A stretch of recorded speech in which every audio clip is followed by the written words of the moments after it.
Então, pessoal, a razão, a conclusão e o relatório, que não foi sequer votado, porque se fosse, seria aprovado.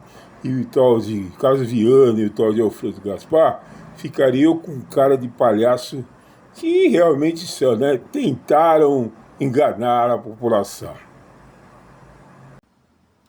Aqui não há indiciamento em série, aqui não há tentativa de responsabilização de ninguém com o objetivo de fazer disputa política pré-eleitoral.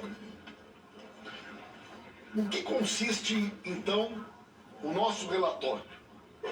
Nós demonstramos, a partir de 2017, quando ocorrem as primeiras mudanças de portarias internas do INSS.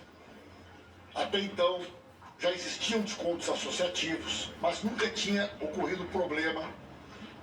Desde a época do governo Fernando Henrique, já existem descontos associativos para aposentados e aposentadas no âmbito do INSS.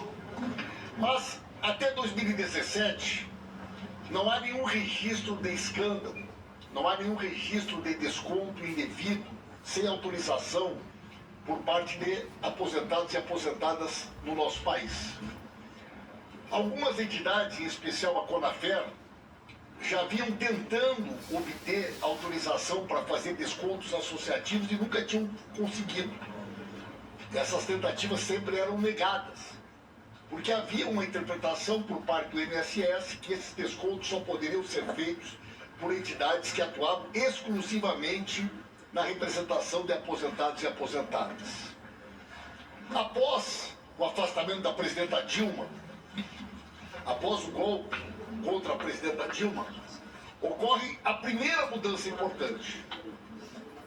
O INSS altera uma norma interna e permite que entidades, não exclusivamente de representação de aposentados e aposentadas, entidades que até então havia uma exigência do registro sindical, pudessem também pleitear junto ao INSS aquilo que a gente chama de ACT, que são, né, os acordos de cooperação técnica que permitem os descontos. Então, o ponto de partida desse escândalo é 2017, ainda no governo Temer. 2017 e 2018, já com essa mudança do INSS, a Conafer consegue, de forma precária, uma autorização, logo em seguida ela é suspensa e nós chegamos então em 2018, o ano da eleição, chegamos em 2019, início do governo Bolsonaro, e a partir de 2019 então começam a ocorrer as grandes mudanças. A partir de 2019 se aprofundam mudanças internas, publicação de portarias, de decretos, que vão cada vez mais abrindo a possibilidade para que outras instituições e entidades pudessem fazer descontos de aposentados e aposentadas. Até que é publicado um decreto, assinado pelo Paulo Guedes, pelo Onyx Lorenzoni e pelo Jair Bolsonaro. Esse decreto disse o quê? Os descontos associativos podem ser firmados, os convênios, com entidades que, no seu estatuto, também, entre outras atividades, representem aposentados e aposentadas. Esta mudança foi que permitiu que entidades de toda ordem, clubes de seguro, associações que nunca tinham trabalhado com aposentados e aposentadas, pudessem passar a firmar os ACTs.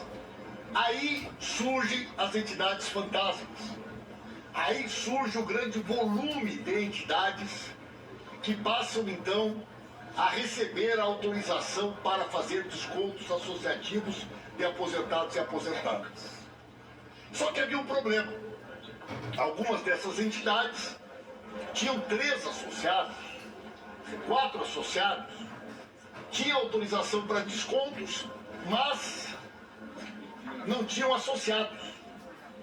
E neste momento, houve um grande vazamento de informações e o banco de dados dos aposentados e aposentadas do país passou então a ser utilizado de forma criminosa por estas entidades que passaram a lançar de forma indiscriminada, sem autorização, descontos para milhões de aposentados e aposentadas que passaram a ser descontados sem que jamais tivessem autorizado e, na sua grande maioria, por parte de entidades que ninguém sabia sequer aonde funcionavam, muitas delas não tinham sequer nenhum tipo de funcionamento. Neste período, há uma outra mudança importante, assinada na época pelo Onyx Lorenzoni, que foi também estender a possibilidade do desconto para pensionistas. Nesse momento, havia aposentados e aposentadas, eles estenderam também para pensionistas. E a partir daí, então, nós vamos acompanhar uma escalada. Essa escalada, ela é acompanhada também por personagens que vão se sucedendo em funções importantes dentro do INSS, entre eles o ex-ministro Onyx Lorenzoni e principalmente José Carlos Oliveira, que era o superintendente do INSS em São Paulo, que vem para cá para a diretoria de benefícios, que depois vira presidente do INSS e no final do governo chega a ministro da Previdência, sucedendo o Onyx Lorenzoni. Portanto, nós vamos demonstrar ao longo do nosso relatório de que maneira esse esquema funcionou. Vamos demonstrar também que 9 grupos se organizaram de forma estrutural num esquema de corrupção institucional e endêmica dentro da estrutura do Estado. Nós vamos descrever cada um desses 9 núcleos. O núcleo do careca do INSS, o núcleo da Conafer, o núcleo da CBPA. Nós vamos demonstrar, através de documentos e provas, cada um desses núcleos, quem eram as pessoas responsáveis, que entidades eles representavam, quem eram as pessoas envolvidas na operação fraudulenta, com quais servidores do INSS eles compartilharam a parceria criminosa, e vamos demonstrar também uma rede de entidades supostamente prestadoras de serviço que eram utilizadas por essas instituições para fazer a lavagem de dinheiro. E nós vamos observar de forma muito clara que esse era um esquema que não teria como funcionar sem que existisse em funções de comando dentro do INSS e do Ministério da Previdência pessoas envolvidas nessas organizações criminosas. Nota-se que são acusações detalhadas e documentadas, quer dizer que foram investigadas e comprovadas. É assim é que a população espera o mínimo, não tipo a lá Viana, lá o Fredo Gaspar, coisa lamentável. Vamos também demonstrar que já a partir de 2019 começaram a surgir denúncias junto ao PROCON de São Paulo. No dia 11 de abril de 2019 foi instalado o Grupo de Trabalho do Ministério Público Federal. Muitas denúncias surgiram e houve de forma deliberada por parte do governo Bolsonaro um conjunto de ações para que estas denúncias nunca fossem investigadas.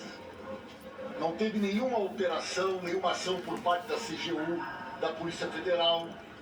Chegaram ao ponto de acabar com determinadas estruturas que haviam dentro do INSS para impedir a fiscalização e impedir que estas denúncias tivessem consequência e que pudessem, de alguma forma, fechar a torneira desta farra que, nesse momento, já envolvia milhões de aposentados e aposentadas do país.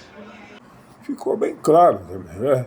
Por que eles não quiseram pôr em votação esse relatório alternativo? Eles sabiam que ia ser aprovado e eles iam ficar totalmente desacreditados perante o povo brasileiro. Boa noite para vocês e coisas da vida.